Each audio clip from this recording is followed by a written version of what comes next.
오늘 발을 한번 내려다 보셨나요? 사실 발을 보면 간이 얼마나 건강한지 어느 정도 파악할 수가 있습니다.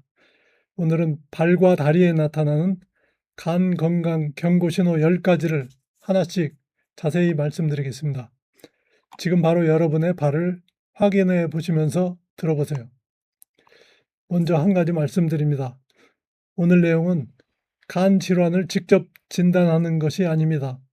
간 질환 여부는 반드시 병원에서 검사를 받으셔야 합니다. 오늘은 이런 증상이 있다면 한 번쯤 검사를 받아볼 필요가 있다는 신호등 역할을 해드리는 겁니다. 자, 그럼 오늘 살펴볼 내용 먼저 정리해 드릴게요. 발과 다리에 나타나는 간 경고 신호 10가지. 왜 이런 증상이 생기는지 원인. 간을 망가뜨리는 6가지 주요 원인. 간 건강에 좋은 식단은 무엇인지. 끝까지 보시면 오늘부터 바로 점검할 수 있는 체크리스트가 생깁니다. 자, 시작할게요. 신호 1. 하태부의 붉은 반점, 갈색 반점. 먼저 종아리 아래쪽 그리고 발등을 보세요. 작고 붉거나 갈색 빛이 도는 점들이 보이시나요? 크기가 제각각이고 살짝 번질번질하게 보이는 경우도 있습니다. 이것은 혈액순환 장애의 신호일 수 있습니다. 간에 문제가 생기면 혈액 흐름이 나빠집니다. 심장에서 멀면 멀수록 혈액이 잘 안 닿거든요. 발은 우리 몸에서 심장과 가장 멀리 떨어진 곳이기 때문에 문제가 가장 먼저 가장 뚜렷하게 나타납니다. 당뇨가 있을 때도 이런 반점이 생길 수 있으니 반드시 전문의 상담을 권해드립니다. 신호 2. 거미줄 모양의 실핏줄, 거미혈관종. 다리에 가늘고 붉은 실핏줄이 거미줄처럼 퍼져 있는 걸 보신 적 있으세요? 이것은 거미혈관종 또는 실핏줄 확장이라고 합니다. 간 경화가 진행되면 몸에서 에스트로겐이라는 여성 호르몬이 과도하게 쌓입니다. 간이 호르몬을 분비해줘야 하는데 간이 망가지면 그게 안 되거든요. 에스트로겐이 과다해지면 혈관이 약해지고 늘어납니다. 그 결과로 하지정맥류나 거미줄 같은 실핏줄이 생깁니다. 신호 3. 발꿈치 갈라짐. 발꿈치가 심하게 갈라지고 건조한 분들 꽤 많으시죠? 물론 단순히 건조해서 그럴 수도 있지만 간과 관련된 영양 결핍일 가능성도 있습니다. 간은 담즙을 만들어서 지방을 소화 흡수하도록 돕습니다.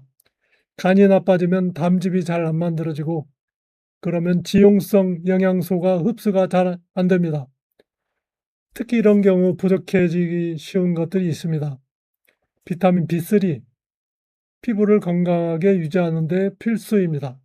오메가3, 피부 수분을 잡아주는 역할을 합니다. 비타민 A, 비타민 E, 지용성 비타민으로 피부를 보호합니다. 비타민 B3가 심하게 부족하면 펠라그라라는 피부병이 생기는데 피부가 갈라지고 거칠어지는 증상이 나타납니다. 발꿈치 갈라짐도 이와 관련될 수 있습니다. 신호 4. 발바닥 가려움증. 발바닥이 이유 없이 자꾸 가렵다면 이것은 간이 막혀 있다는 신호일 수 있습니다. 간에 노폐물이 쌓이고 담즙이 제대로 흐르지 못하면 히스타민이라는 물질이 몸에 축적됩니다. 히스타민은 가려움증을 일으키는 대표적인 물질인데요. 이게 피부를 통해 빠져나오려다 보니 발바닥 같은 곳에서 심한 가려움으로 나타납니다. 신호 5. 발바닥 통증, 염증. 발바닥이 걸을 때마다 아프다고 하시면 많은 분들이 아이고 족저근막염이네요 하고 넘기곤 합니다. 물론 족저근막염인 경우도 있습니다. 하지만 사실은 간 문제로 인한 염증일 수 있습니다. 간이 해독 기능을 제대로 못하면 몸 전체에 만성 염증 수치가 올라갑니다. 그 염증이 발바닥에 정착하기도 하거든요. 발바닥 통증이 오래 낫지 않는다면 간 상태도 함께 점검해 보시길 권해드립니다. 신호 6. 발이 뜨겁게 달아오름. 밤에 발이 뜨거워서 잠을 못 자시는 분 계신가요? 이것 역시 간 기능 저하의 신호일 수 있습니다. 간이 독소를 제대로 처리하지 못하면 그 열기가 몸의 말단, 즉 발까지 퍼져 열감을 일으킬 수 있습니다. 혈액순환 이상과도 맞물려 있고요. 특히 밤에 심하다면 간과 신장 상태를 점검해 보세요. 신호 7. 발냄새. 발을 씻어도 냄새가 심하게 난다면 간이 해독 능력을 잃기 시작했다는 신호일 수 있습니다. 원래 간이 몸속 독소를 걸러내야 하는데 간이 제 역할을 못하면 독소가 피부를 통해 빠져나옵니다. 식단이 안 좋은 분들은 대개 간뿐만이 아니라 대장, 신장까지 함께 나빠지는 경우가 많습니다. 독소가 이 기관들을 통해 빠져나오지 못하면 결국 피부로 나오게 되어 있어요. 발냄새만의 문제가 아니라 전신 해독 시스템이 흔들리고 있다는 뜻입니다. 신호 8. 하태부 함유부종. 함유부종이란 말 들어보셨나요? 종아리나 발을 손가락으로 꼭 눌렀을 때 손을 떼도 그 자국이 그대로 남아있는 상태를 말합니다. 이것은 조직 사이에 수분이 비정상적으로 쌓인 것입니다.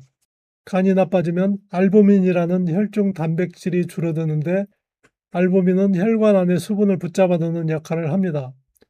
그게 줄어들면 수분이 혈관 밖으로 새어나와 조직에 쌓이죠. 대표적인 간 질환 증상 중 하나입니다. 신호 9. 발톱무좀. 발톱무좀이 잘 낫지 않고 반복된다면 간 문제가 있는 분들은 몸에 곰팡이균이 더 잘 자라는 환경이 됩니다. 왜냐하면 간이 나빠지면 대개 장내 미생물 균형도 함께 무너집니다. 장내 유익균이 줄고 유해균이 늘면서 몸 전체 곰팡이와 효모가 과증식하게 됩니다. 그 결과로 발톱무좀뿐만 아니라 비듬, 건선, 피부 가려움증 등이 함께 나타나기도 합니다. 신호 10.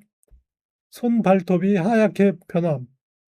손 발톱이 전체적으로 하얗게 보이거나 손톱 아래쪽에 반달 모양, 이것을 조바놀이라고 하는데 그게 사라졌다면 이것은 손발톱 아래 혈액순환이 나빠졌다는 신호입니다.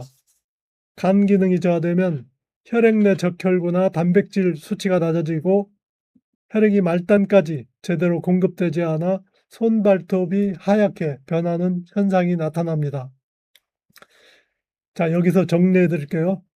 지금까지 발에서 볼 수 있는 간 경고 신호 10가지를 알아봤습니다. 첫째, 붉은 반점, 갈색 반점. 둘째, 거미줄, 실핏줄, 거미혈관종이라고도 합니다. 세 번째, 발꿈치 갈라짐. 네 번째, 발바닥 가려움증. 다섯 번째, 발바닥 통증, 간 관련 염증입니다. 여섯 번째, 발이 뜨겁게 달아오름.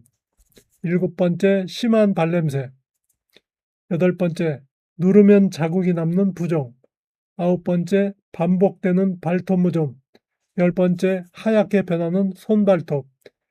하나라도 해당된다고 해서 반드시 간 질환이 있다고 볼 수는 없습니다. 하지만 여러 가지가 겹친다면 꼭 한번 내과 검진을 받아보시길 권해드립니다. 자, 이제는 간을 망가뜨리는 6가지 원인에 대해서 알아보겠습니다.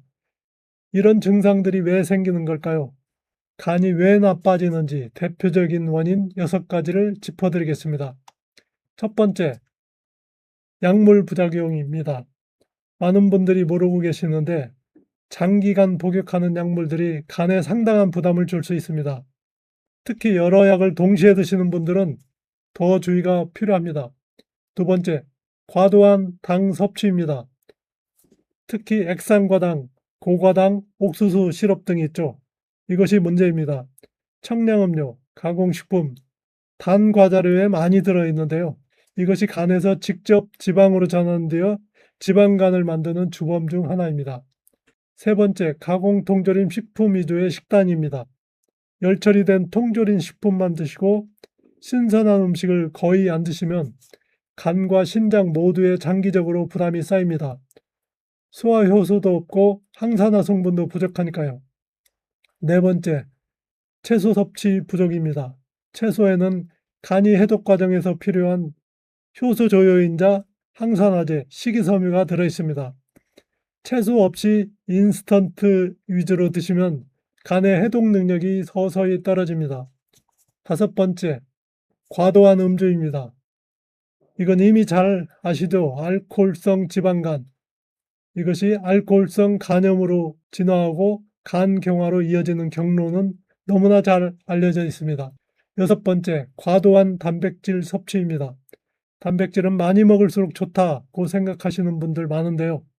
지나친 단백질은 몸에서 질소 노폐물을 대량으로 만들어냅니다. 이 노폐물이 간과 심장에서 걸러져야 하는데 장기간 과부하가 걸리면 두 기관 모두 손상될 수 있습니다.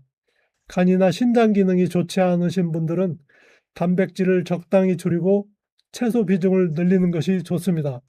자, 그럼 간을 살리려면 어떻게 먹어야 할까요? 핵심은 3가지입니다. 첫째, 당과 가공식품을 줄이세요. 특히 액상과당이 들어간 음료와 과자는 최대한 끊어주세요. 간이 쉬어야 회복됩니다. 둘째, 채소를 충분히 드세요. 색깔이 짙은 채소일수록 항산화 성분이 풍부합니다. 브로콜리, 당근, 시금치, 비트 같은 것들이 좋습니다. 하루 2끼 이상 채소가 들어가도록 신경 써주세요. 셋째, 식사 횟수를 줄여보세요. 하루 종일 뭔가를 드시면 간이 쉴 틈이 없습니다. 식사 사이사이에 간격을 충분히 두고 가능하면 공복 시간을 만들어주는 것이 간 회복에 도움이 됩니다. 오늘 내용을 정리해 드리겠습니다. 발과 다리는 우리 몸의 건강 상태를 가장 솔직하게 보여주는 부위 중 하나입니다. 오늘 알려드린 10가지 신호 중에 해당하는 것이 있다면 가볍게 넘기지 마시고 꼭 내과 검진을 받아보시기 바랍니다. 그리고 당장 실천하실 수 있는 한 가지를 말씀드리자면 오늘부터 액상과당이든 음료를 끊어보세요. 그것만으로도 간에 주는 부담이 크게 줄어듭니다. 오늘 영상이 도움이 되셨다면 구독과 좋아요 꼭 눌러주세요. 구독하시면 이런 건강 정보를 매주 받아보실 수 있습니다. 댓글에 저 발 점검했어요 라고 남겨주시면 제가 하나하나 다 읽겠습니다. 다음 영상에서 또 뵙겠습니다. 감사합니다.